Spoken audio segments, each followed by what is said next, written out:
Hey everyone, and welcome to part 2 of my first ever commentary.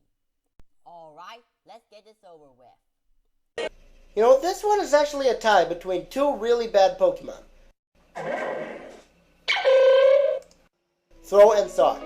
It's funny because those two are related in a way.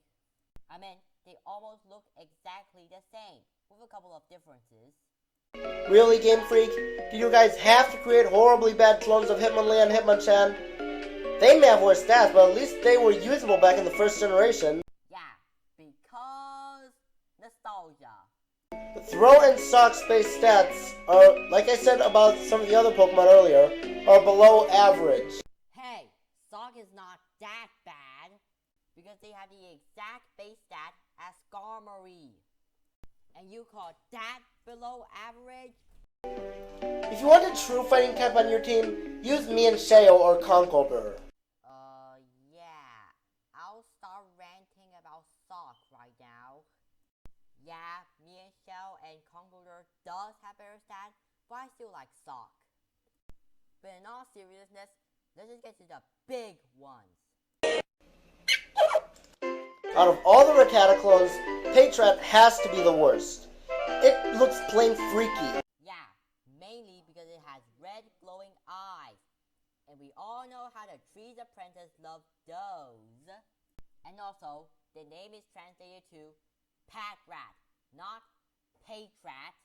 That doesn't sound too bad, right? Well, even when it evolves into Watchog, it's still useless. Agreed. I mean, there's a reason why it's my second most hated Pokemon, up there with Mothim. Lillipup is found in the same route, and also evolved not once, but twice, unlike Pittrocks. Yeah, I mean, there's a reason why Lillipup in its evolutionary line is in your top 50 favorite Pokemon of all time. Gen 5 players, if you want a good Unova Noir type, go with Stoutland. It has better statistics than Watchogs. And Watchog's base stat total is only 420. What the heck? At least it's better than Raticate, the Pokemon that Watchog is based off of. Watchog has a base stat total of 420, while Raticate has a base stat total of 413. Do I still hate Watchog more than I hate Raticate? Its best stat is Attack, which is just okay. Even though its Pokédex says it can spit seeds, it can't learn Bullet Seed. I'm telling you, I just don't get Pokédex entries. Chansey was an awesome Pokemon, but why did they have to rip it off with Audino? Audino is a Chansey clone with worse stats and no evolution. Its HP may be great, but its base stat total is poor. Though Audino did get a Mega Evolution in Pokemon Omega Ruby and Alpha Sapphire, and when it did, it had better statistics. Sure, its speed is still poor, but hey, at least it has better special defense and defenses. It's kind of what they did with Mawile in Pokemon X and Y. Wanna know what's really annoying? You'll see a moving grass patch thinking you'll come across a rare Pokemon, only to find Audino. Yeah, but some rustling grasses contain evolutions of Pokemon, which I have no reasons to catch. Don't get me wrong, I like the evolutions, but I'd rather catch the first stage and then evolve it into the evolutions. I can say more, but I don't want to waste this video's time. So let's just move on. The only good thing about finding it is that it gives a lot of experience when you defeat it. Gives you more of a reason to want to defeat it, doesn't it? Maybe. But I'd rather fight legendary Pokemon in order to get experiences. Really, Game Freak? Do we have to get another water flying type? Let alone another duck? I don't know. But water flying types aren't really that common in the Pokemon game, and neither does duck Pokemon. Setting at least makes more sense than both Farfetch'd and Golduck because ducks can swim and fly, but that is not an excuse. Swana's stats are really poor overall. Not really, because a base stat total of 473 isn't all that bad. Granted, its defenses and special defenses are poor, but this is like saying that Skarmory sucks since it has low statistics than Swana. And the only moves it can learn by leveling up are water and flying moves. Yeah, but look on the bright side. Swanna can learn any normal type moves by leveling up. That's something, right? Now thankfully, it can also learn some different type moves by TM, but only normal moves and Ice Beam, not counting Hidden Power, which gives a completely random amount of damage. Though Swanna did get a chance to learn Steel Wing, which is a steel move, in Generation 6. That's something, right? I'll admit I did use Ducklet on my team, but that's because I didn't know it was bad. Once I found it was bad and evolved into Swanna, I still used it on my team, but the only reason I still used it was to use Fly. But now, I don't need it anymore to fly, because I got better Pokemon that can fly, so Swanna is useless. Oh hey, I just found another problem with this countdown, Meta. Near the end of the Ducklet segment, you show a picture of Cinccino and Kyra. But this is a Ducklet segment, and you're already talking about Cinccino. I understand this is a mistake, but some people who haven't seen the Cinccino entry will get confused by it. Oh no, not the Woobat line. These Pokemon give Zubat a bad name. At least they had a unique typing and an awesome final evolution. Yeah, you want someone like me who despise Zubat and Golbat with a burning passion? Even I can deny that their typing is unique, being poison flying, and they have an awesome evolution in Generation 2, that being Crobat. Also, Woobat and Swoobat are the second line of bad Pokemon so far, not counting Noibat and Noivern.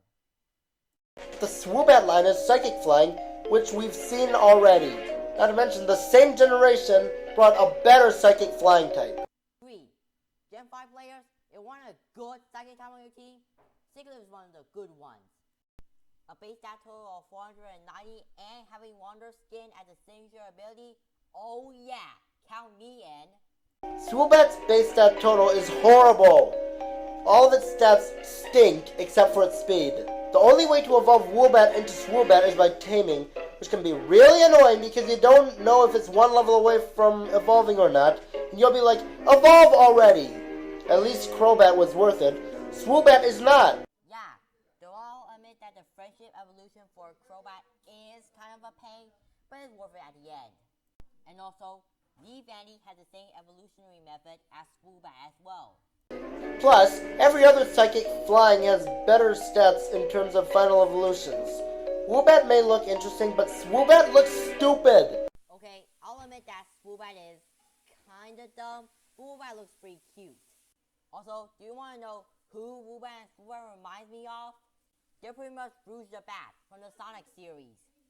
What ticks me off is that Skyla, one of my favorite Unova gym leaders, has a team consisting entirely of useless Pokemon, those being Unpheasant, Swanna, and Swoobat. These Pokemon are plain unnecessary.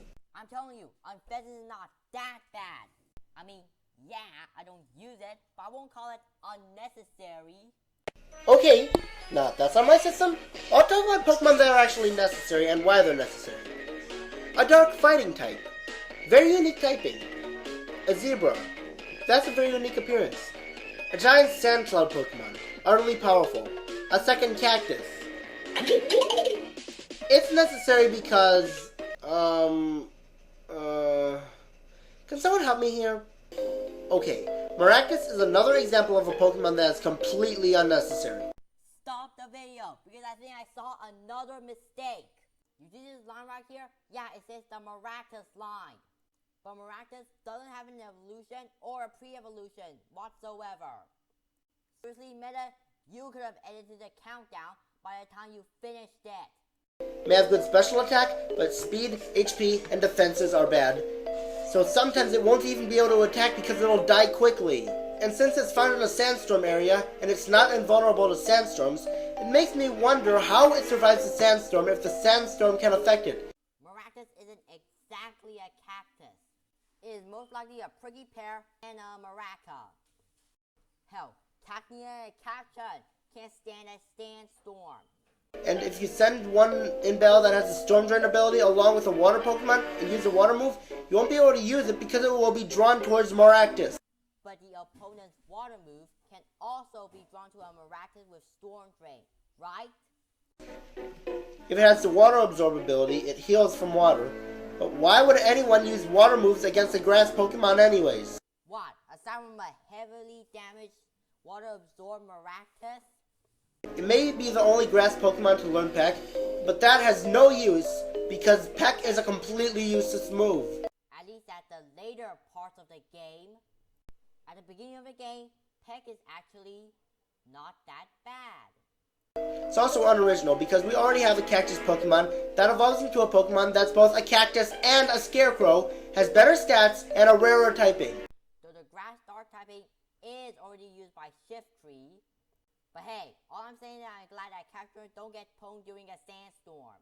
Maractus is completely lame. Unless you count the perfect Maractus that Fawful's Minion mentioned in his top 100 Pokemon's list.